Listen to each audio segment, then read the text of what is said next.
Want to add some beauty and mystery to your garden? Water lilies are great plants that really wow in the garden and are so much easier than people realize. Adding a water feature to your yard is really next level and for very little work. As long as you nail your setup, the only maintenance is keeping the water level up, repotting every few years, and fertilizing when you remember.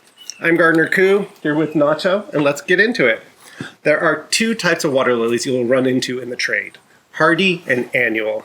It's as simple as one lives from year to year, and the other one you have to replant each year. The hardy lilies come in whites and reds and yellows, while the annuals come in a vivid purple that plant people insist on calling blue. Now, if you live in a warm enough zone, annual water lilies are actually perennial, but don't count on this unless you're in San Diego or Miami. Both lilies need at least 6 hours of direct sunlight, i.e. on their leaves, a day. The next thing you have to get right from the start is the vessel. Water lilies need at least 2 feet diameter and 2 feet deep pot to survive. There are some dwarf ones out there that can go smaller, but your average lily needs some space. Now, the pot doesn't have to be a crazy expensive one. You could use a sealed galvanized tub, plastic pots, even animal water troughs. So before you get the plant out, you want to prepare your planting soil and pot.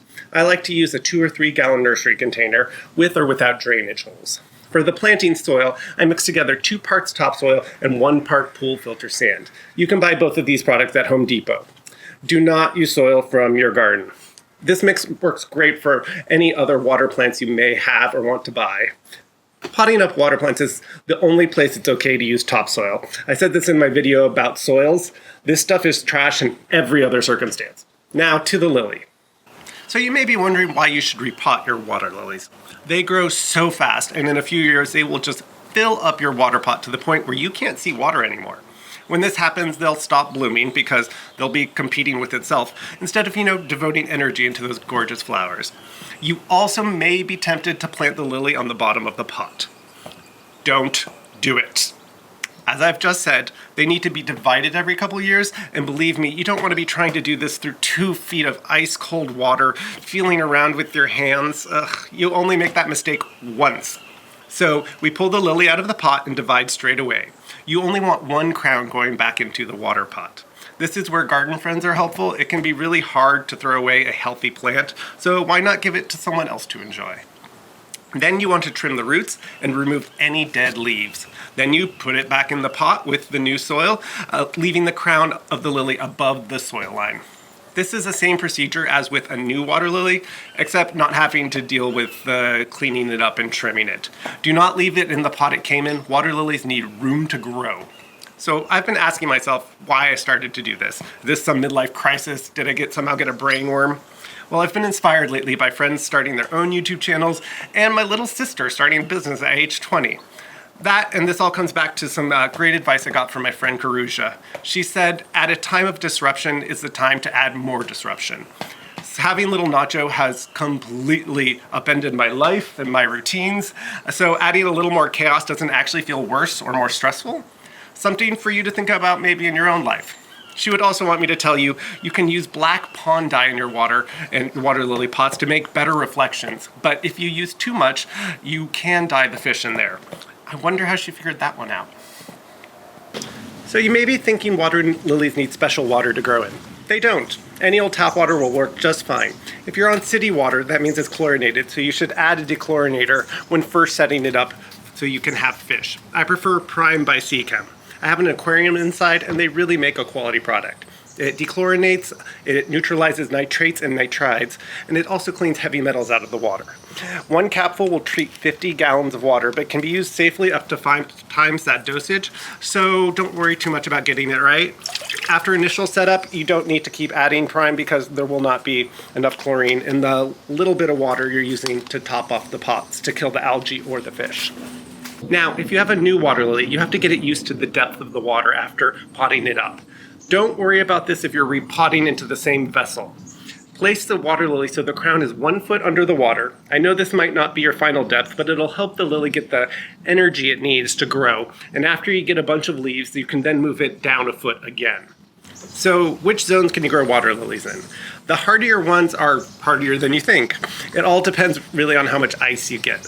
So if your water pot just freezes over on the top during the winter, you don't need to do anything to prepare the water lily or the fish for the cold. The fish eat less depending on water temperature, and the water lily just goes dormant. If you live in a climate that your water lily pot would freeze solid, it's best to drain it by about 3/4. Then you want to bring the pot into the garage. A solid freeze would kill your goldfish, break your vessel, and kill the lily. Well, you've just made a beautiful water lily pot, but you're not done. Mosquitoes are probably already circling around getting ready to lay some eggs. You have to approach this in 2 steps. So day 1, you want to add a mosquito dunk. This is a non-toxic, safe way of keeping your water clean of mosquito larvae.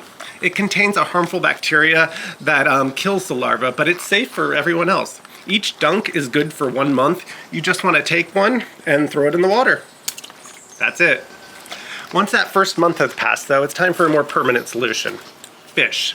So you want to go to your local pet store and grab 2 or 3 feeder goldfish for less than $1. Goldfish have an incredibly large temperature range, and they can survive if the water freezes over on the top to like 100 degrees. Amazing creatures. And the best part? You don't even have to feed them. The goldfish will live off of the algae, the odd mosquito, and you will never need to feed them. Not once, not even the first time. This is why you waited that first month, so the water could stabilize and that algae could, get going. If you're willing to consistently use the mosquito dunks, your water lilies can bring sound into your garden with the music of frogs. Listen to that. I love having the Pacific tree frogs hanging out in my pots. I even made a video about how to make a frog habitat. Goldfish and frogs are incompatible, so that's why you have to use the mosquito dunks.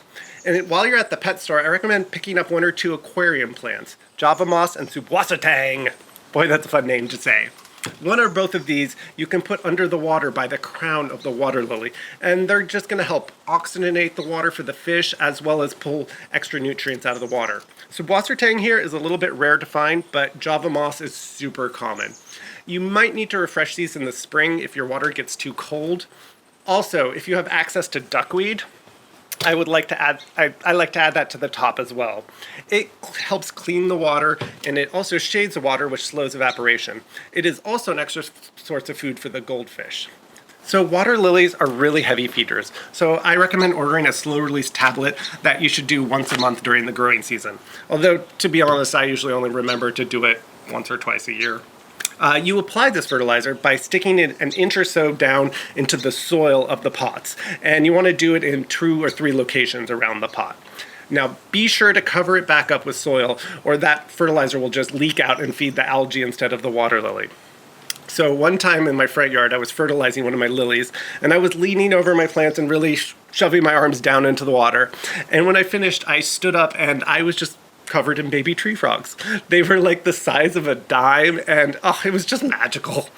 And if you haven't watched my video on how to make a tree frog habitat, now is the time. When buying lilies, I like to pick out crazy flower colors and cool leaf patterns. Most nurseries don't really carry that. So I recommend really going to the only place that I buy them from, the Pond Mega Store. They're out of Alabama, and they have just the best selection I have ever seen. They have a great resource pages, and I have learned a ton from their website. Just be careful to buy your plants in the wintertime before they really jack up their prices.